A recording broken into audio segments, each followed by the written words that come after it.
Bom dia.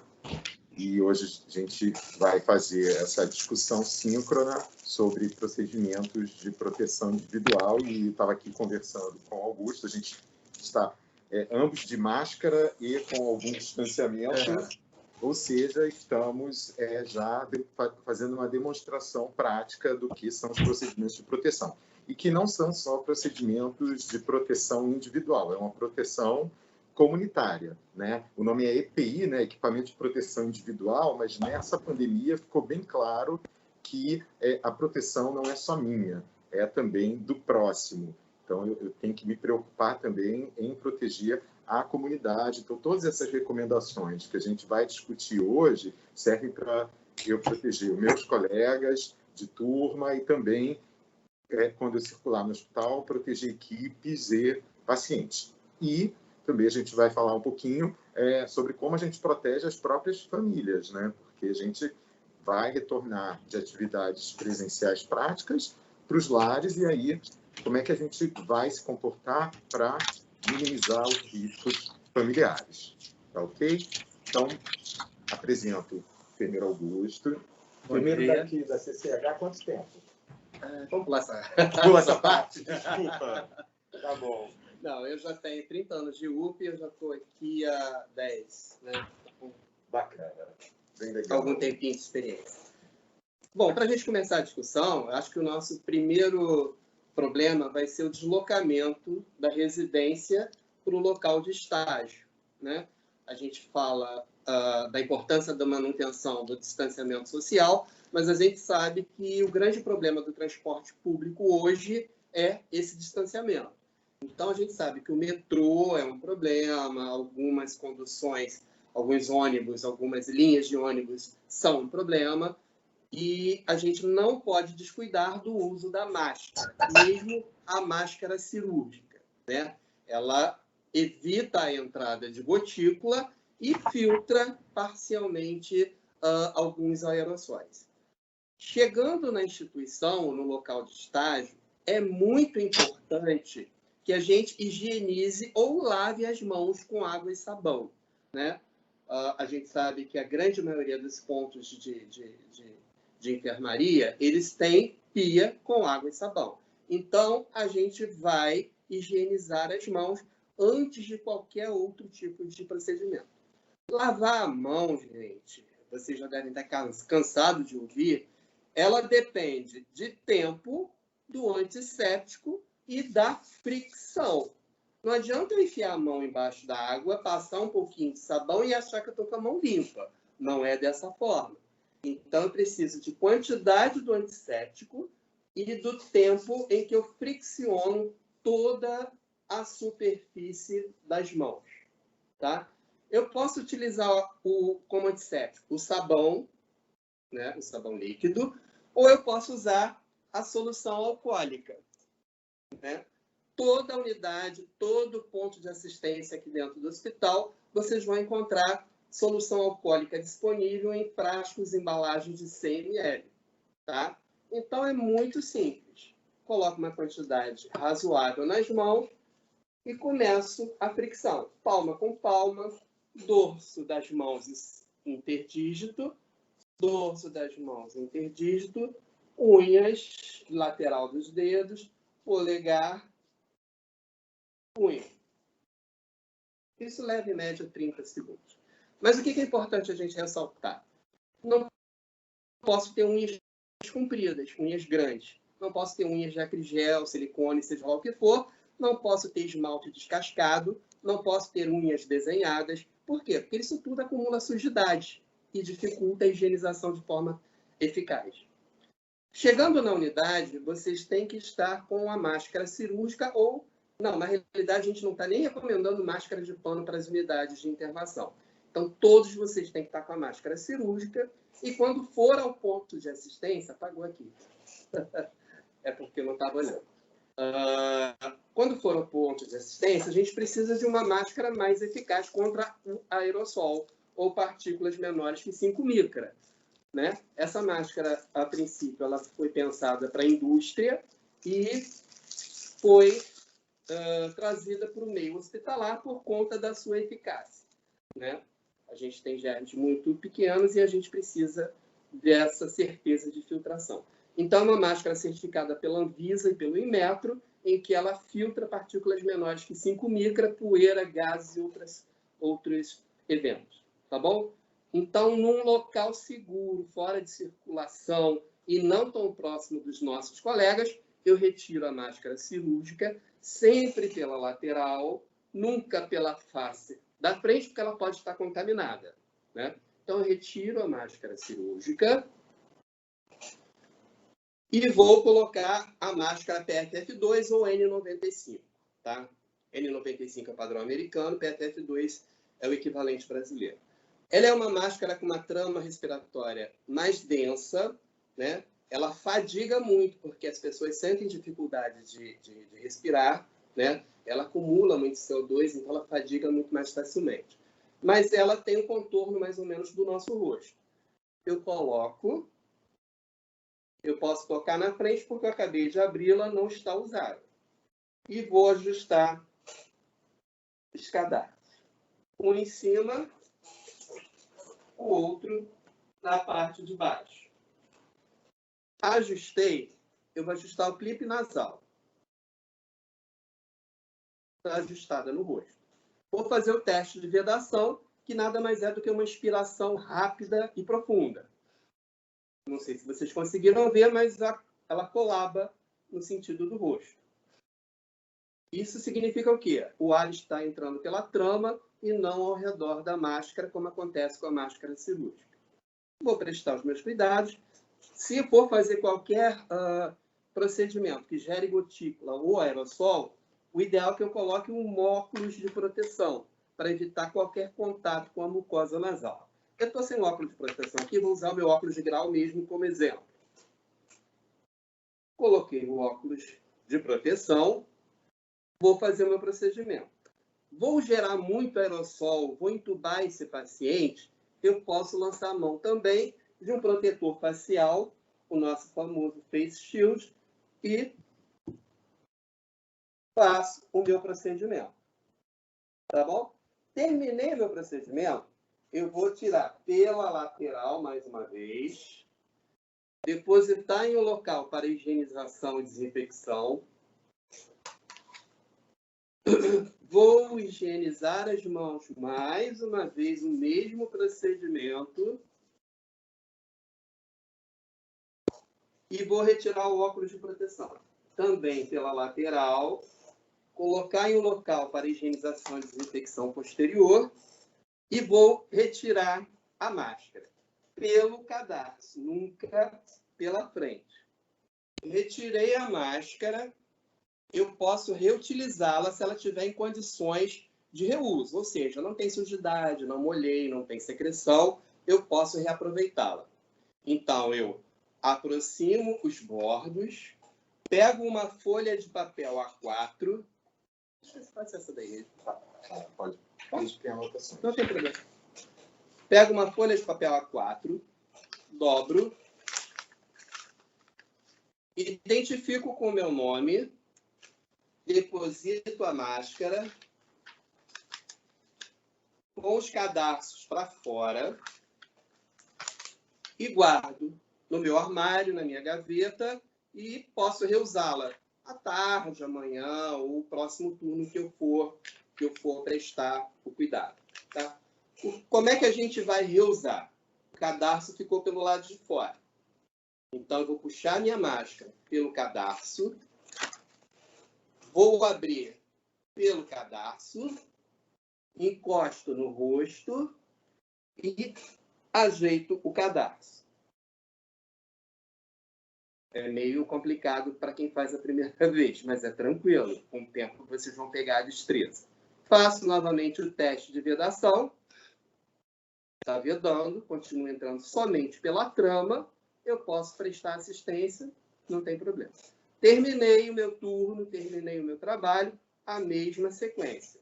Cadarço, retirei, examinei o interior da máscara, não tem sujidade, não tem secreção, acho que posso reusar mais uma vez o mesmo procedimento. O meu envelope, guardo, boto na gaveta para que ela seque. O que a gente tem que lembrar é que a respiração ela contém vapor de água. Então, eu preciso de um local arejado para que ela seque, né? Eu não posso deixá-la úmida, porque senão eu vou ter crescimento de contaminantes. Tá bom? Terminei isso, mais uma vez eu vou higienizar a minha mão, colocar a máscara cirúrgica, de preferência uma máscara nova, e posso ir fazer as minhas anotações, meus registros, ou me dirigir para casa se tiver acabado o meu turno. Chegando em casa, será que a gente tem algum cuidado? Bom, eu sempre recomendo que a gente retire a roupa que foi utilizada e coloque para lavar, a lavagem separada, não precisa nenhum outro cuidado, água e sabão normal, e faça a higiene corporal. Tirando isso, não tem grandes cuidados. Queria te fazer umas perguntas, Augusto. Vou começar do fim para o começo. Da última coisa que você falou, que é a questão de colocar para lavar a roupa, né? O ideal é que a própria pessoa já coloque direto no tanque ou na máquina de lavar. Para, assim, não, deixei no cesto de roupa. Aí vai lá o seu familiar... Que vai misturar com a roupa... vai misturar e vai pegar. Exato. Então, assim, você próprio aqui se expôs, né? Pega, coloca e vai lavar a mão depois de manipular, porque, teoricamente, essa sua vestimenta pode ter sido contaminada. Então, você pega, não vai precisar usar luva para isso. Confie, água e sabão ou o álcool a 70 são bastante eficazes. É um vírus de cápsula lipídica, o sabão sabão é excelente. Excelente. Então, lembrar disso, né, quando chegar em casa. Tá? Se não for lavar a roupa de imediato, né, porque às vezes a pessoa tem outros afazeres, não tem tempo hábil para lavar, deixa de molho dentro de um balde ou de uma bacia, ou de qualquer recipiente, enche de água, joga o sabão, inerte, deixa ali. Quando você tiver o tempo, você vai lá e lava. Bota para lavar ou bota para lavar. Porque às vezes não dá tempo. A gente chega cansado, etc. É uma ótima estratégia, né? Outra coisa que eu queria te perguntar, Augusto, é a questão da troca de máscara cirúrgica por máscara N95. A gente está fornecendo para eles sempre a N95, né? Eu creio que, e aí você me corrija se eu estou equivocado, antes de entrar no hospital, eles já devam estar com a N95 para não ter aqui dentro essa coisa de ficar colocando e tirando, até porque o tempo deles aqui é menor. Né? Na realidade, nós acabamos transitando muito com a máscara cirúrgica. Mas vocês já podem chegar realmente e trocar, antes de entrar no hospital, colocar a máscara IPFF2. Agora, ela cansa. Então, às vezes, vocês instintivamente podem levar a mão ao rosto. O grande risco da gente usar o EPI é o momento da desparamentação ou com o tempo contínuo de uso, porque a gente acaba instintivamente, medular, né, vai ajeitar e coça o olho. Esse é o grande problema, esse é o medo que eu tenho. Então, às vezes, eu prefiro, fora do ponto de assistência, pode usar a cirúrgica. Isso é o que eu recomendo para os profissionais. Agora, vai para o ponto de assistência, tem que estar com a PFF2. Outro problema que ontem na faculdade de odonto eles levantaram é o momento da alimentação, né? Porque eles passam o dia inteiro aqui. Então, é muito importante, quando você for retirar a máscara para se alimentar, não estar num local aglomerado, não estar com vários colegas muito juntos. Por quê? Porque você vai estar sem a máscara de proteção. Né? Tudo bem, vou tirar, posso estar com mais gente, ninguém fala. Acho meio difícil que ninguém faça um comentário, uma piada. Mas se ninguém abrir a boca e todos só se alimentarem, não teria problema. A gente teve alguns, digamos assim, focos, né, aqui, e a gente investigando, as pessoas que se contaminaram foram as que almoçaram juntas. Tá? Então, a gente teve aqui na residência de pediatria, de repente, 3 residentes pegaram Covid e foram fazer todo o inquérito ali epidemiológico, as 3 almoçavam sempre juntas. E ninguém mais se infectou. Lá na secretaria mesmo aconteceu. Uma pessoa ficou sintomática, quase todo mundo pegou, menos eu e outra pessoa, que fomos as únicas pessoas que não almoçavam com elas. O resto todo foi contaminado. Então, a questão da alimentação, né, que as pessoas não é crucial. Tá? Então, assim, quando a gente está começando a ganhar cada vez mais segurança do que é momento crítico para contaminação e o que não é. Até por isso, né, a gente está propondo para eles a escala que seja de meio turno, só para minimizar essa questão alimentar que poderia causar um risco maior de contaminação. E também, assim, na própria casa, eu sugiro, eu já falei isso para algumas pessoas, a gente está orientando eles por e-mail, durante o período que vocês vão estar aqui, de certa forma, se expondo, eu sugiro que vocês, em casa, se alimentem com distanciamento. Tá? Para não contaminar também os familiares. Porque os assintomáticos, principalmente jovens, eles podem levar a doença para os familiares, para os colegas, sem ter sentido absolutamente nada. Tá? Tem aqui uma pergunta da Milena. As máscaras serão disponibilizadas pela FCM. A gente comprou um quantitativo de máscara suficiente para trocar a cada 14 dias para as 3 turmas que estão iniciando o segundo, terceiro e quarto ano. A gente fez o cálculo, né? Quantas máscaras seriam necessárias para trocar a cada 14 dias. Então, usa a N95 porque ela tem uma maior durabilidade. Tá? Eu, assim, acabo tolerando a N95 até no meu deslocamento. Tem essa questão de ela acumular mais CO2, poder dar um desconforto. Então, eu uso... Hoje eu estou com a de pano, mas assim, quando uso N95, acabo saindo com ela de casa, mas o meu tempo de trânsito não é tão longo. Tá? Então, assim, pode usar o tempo inteiro? Até pode, mas vai ser meio difícil de tolerar. Então, pode precisar alternar com uma de pano no transporte e botar a N95 aqui quando chega? Pode. Se houver a demanda assim, mas a gente precisa de apoio para ter a de pano. A gente cota o preço, vamos ver. O que precisar de apoio, a gente vai correr atrás. Tá? Mas, assim, o mais importante, que é proteger aqui dentro do contágio entre vocês, tudo, é a N95. Pode usar no deslocamento? Pode também. Tá? Então, é isso aí. Uma outra coisa muito importante é a sequência que você coloca e tira as coisas. Eu até mandei para eles um vídeo de paramentação e desparamentação, que eu até botei um aviso. Olha, não se assustem, porque é informação demais, então vocês podem achar que vão precisar fazer isso tudo. Não.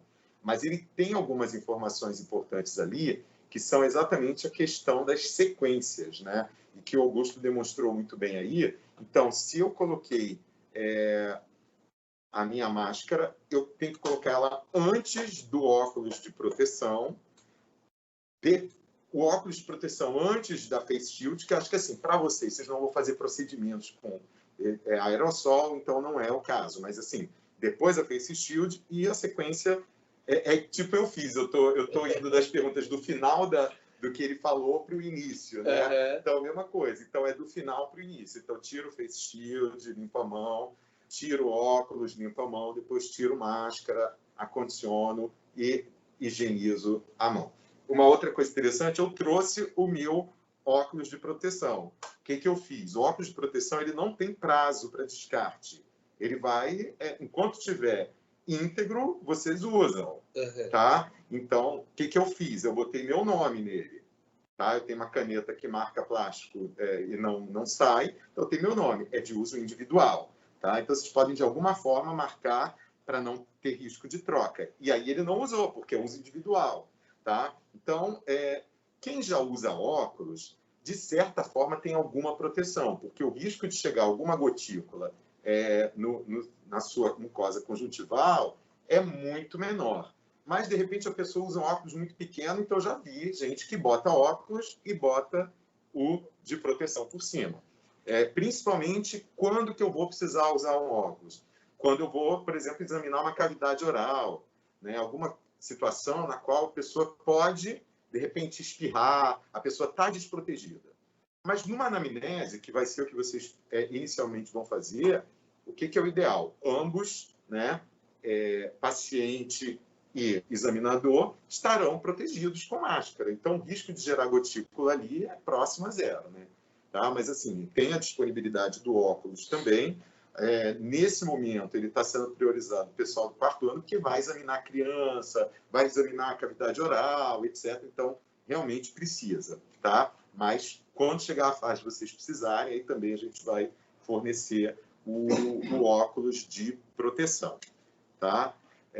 Deixa eu ver aqui se já surgiu mais alguma questão. A higiene desse material toda também é muito simples. É só solução alcoólica, a higiene do óculos de proteção, do protetor facial, embebe uma gaze em solução alcoólica 70%, lava toda a superfície e bota para secar. Não tem mistério nenhum. Ou, se quiser também, pode, se for um material resistente, água e sabão, seca com papel descartável, papel toalha, e pode reusar. E só destacando uma coisa que o Augusto falou, né, na hora de você desparamentar o seu EPI, você tem que tomar cuidado para não contaminar o ambiente. Então, por exemplo, eu vou tirar o meu óculos de proteção para higienizar. Eu tenho que colocar ele em algum lugar que não contamine o ambiente. O ideal é que tenha em cada setor uma bandeja para desparamentação. Tá? Então, isso que seria o ideal. O ideal, o correto. Tá? Mas aí, não tendo a bandeja, aí você... Forra com papel toalha. Exatamente, o papel. O papel, ele é bem... Coloca um papel toalha antes da retirada, peguei, forrei uma superfície, retirei, pousei o material ali, higienizei, no final jogo tudo fora e higienizo as mãos novamente. O papel, ele tem sido uma barreira eficaz para esse tipo de proteção de superfície, né? Sim. Então, isso é uma coisa que, assim, é também a experiência que a gente vem acumulando, funciona, né? Então, assim, palavra de quem, né? Não vou te perguntar se você pegou Covid ou não, mas, assim, eu fiquei 11 meses e não peguei, entendeu? Porque eu fui seguindo essas coisas rigorosamente. Então, assim, álcool gel, sabão, EPI e o papel, tá? Mesma coisa, o papel também. Eventualmente tenho que almoçar, tenho qualquer coisa que eu faça. Pega um papel toalha, né? E aí vou tirar a máscara, boto ali, protejo o ambiente. Isso é importante também. Tá? E tem dado bastante certo. Isso é importante porque quando a gente fala em gotícula, o grande problema da gotícula às vezes não é contaminar quem está próximo, mas ela contamina o ambiente. Então, a gente deposita a máscara em cima de uma bancada, a gente deposita o nosso celular, né, que esse é um problema muito sério, em cima da bancada, e o celular vem direto ao rosto. Né? Às vezes, a gente não atenta a isso. Então, superfície em ambiente hospitalar é um problema.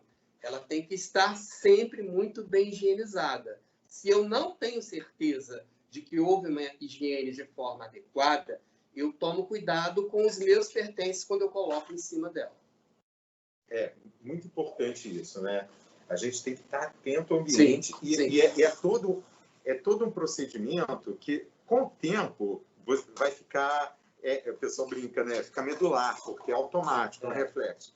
Tá? Porque vocês vão incorporando o hábito e não erram mais. É uma coisa que acaba indo para a vida e que a gente também está notando o seguinte... É algo que a gente deveria fazer desde sempre, tá? Eu trabalhei num hospital onde o pessoal da CCIH, aqui não fazem, mas o pessoal da CCIH ficava monitorando as câmeras de segurança.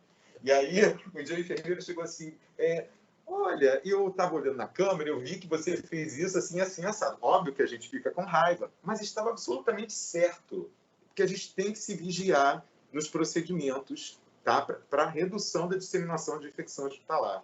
Tá? Hoje é a Covid, mas daqui a pouco vocês vão trabalhar em outros contextos.